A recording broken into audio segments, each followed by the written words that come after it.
Hey everybody, welcome back to Hey Let's Practice. This is Brett. I'm helping you practice your way through the Hal Leonard guitar method.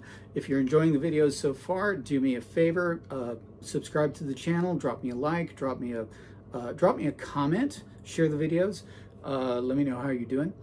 And if you would like, I've also got links for my Patreon page if you want to support the channel that way. And also, if you're interested in guitar lessons, I do have room in my teaching schedule for some guitar lessons. So my lessons email is in the description below as well. Okay, let's get to work. So today we are on page 40 of the Hal Leonard guitar method. I'm using the complete method. If you've got the individual books, that's also cool. We're going to be doing numbers 89 and 90 for some new exercises on chord transitions and strumming. So let's go over the chords that we're going to be using for these two exercises. In the first exercise, we only have two chords. We've got our G chord and we've got our E minor. Right? Now I'm using, for those of you who've been working through these exercises, we have two versions of the G chord. One where we use our first three fingers, second finger on the low G, first finger on the B, third finger on this top G up here.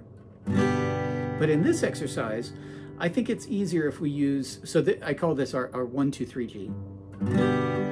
I call this our 2, 3, 4 G, exact same voicing, but I'm using third finger on the low G, second finger on the B, open D, open G, open B, fourth finger up here.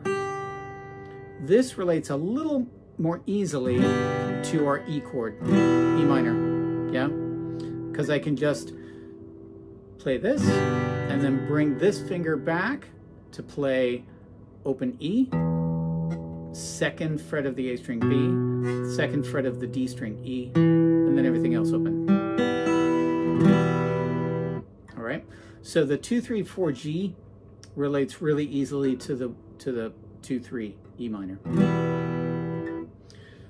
If you like using the 1, 2, 3 G, by the way, you have the option of playing your E chord with 1 and 2, like this. 1 and 2 instead of 2 and 3. Okay? Hopefully that's clear. But I'm going to be using 2, 3, 4, and then 2, 3.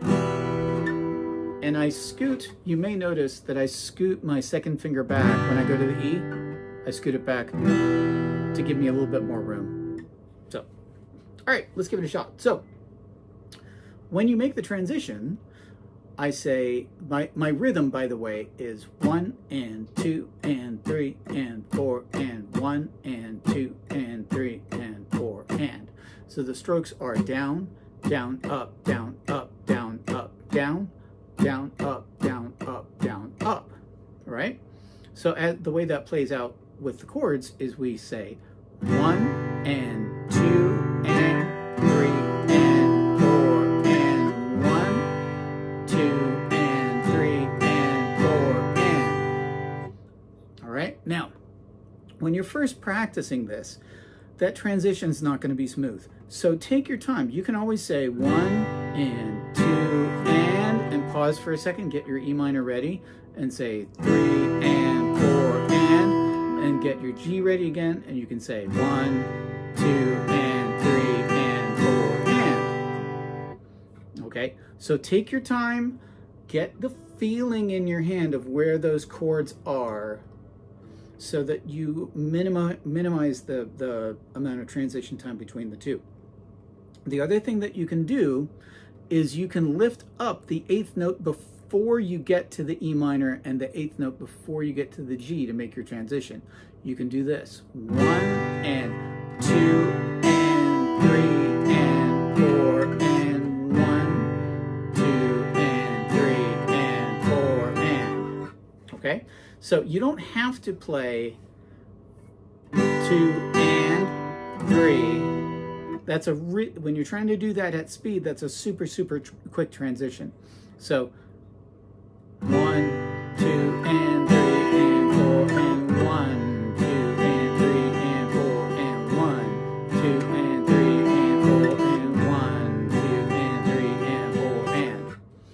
much easier to get used to.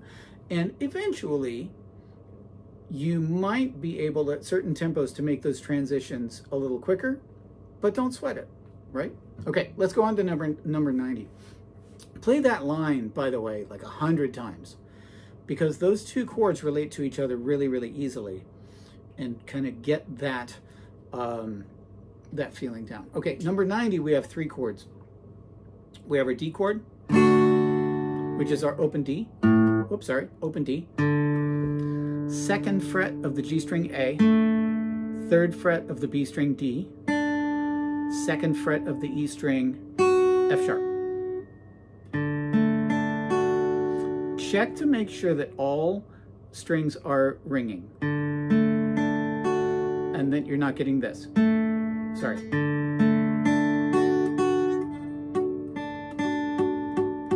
Sort of thing. Make sure that you're coming straight down onto the strings.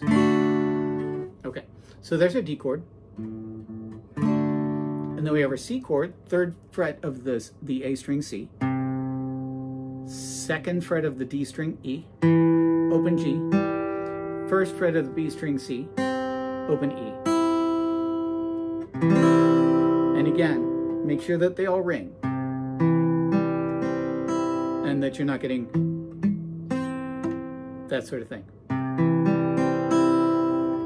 And then we end on our G, which we were just using. And again, 2, 3, 4 G works really well. If you want, you can say that.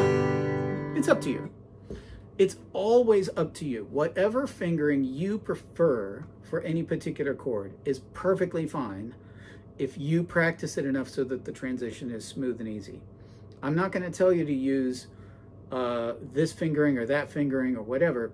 It's up to you. I'm going to tell you what I'm going to use, and then if you disagree with me, then it's the internet. You're free to disagree with me. Okay, so we start on our D chord, and we use the same rhythm we used in the first measure, the first exercise. We say 1 and 2 and 3 and 4 and. Take your time, make your transition, get your C chord, play 2 quarter notes, 1 and 2 and. Take your time, make your transition, 3 and 4 and. And again, I'm subdividing everything, even if I don't have to. The smaller you subdivide, the stronger your time is going to be, the stronger your rhythm is going to be. Okay, so again, let's go real slow. 1 and 2 and 3 and 4 and 1 and 2 and 3 and 4 and. Now again, if you need to take the time, it's fine. 1 and 2 and 3 and 4 and pause. Get it set. 1 and 2 and pause. Get it set. 3 and 4 and. Absolutely nothing wrong with that. And absolutely nothing wrong with taking that last 8th note before each chord change to make the transition. 1 and 2 and 3 and watch it. 3 and 1 and 2 and 3 and 4 and. Absolutely nothing wrong with doing that. As a matter of fact, some of the best players in the world do that on stage in front of thousands of people. And you don't even hear it because they're going fast and you don't notice the transition. So again, play that line over and over and over 30, 40, 50 times for several days in a row, and you'll start getting a better feel for these chord transitions. Okay, that's going to be it for today. I think that's about enough for today. Hopefully you got enough out of this that you can do some practicing on your own. Just sitting there, you could even just do this. You can say,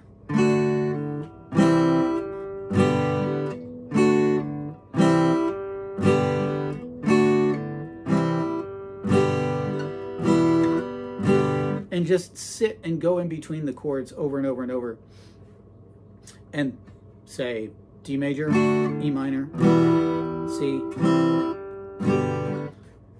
Just call out chords to yourself and go for it. And then start adding strumming and find your own little efficiencies for going between the C and the G, between the C and the D, between the D and the C and the G, and so forth. Okay, now that really is enough. Okay, have fun with this one, and I'll see you in the next video. All right, bye-bye.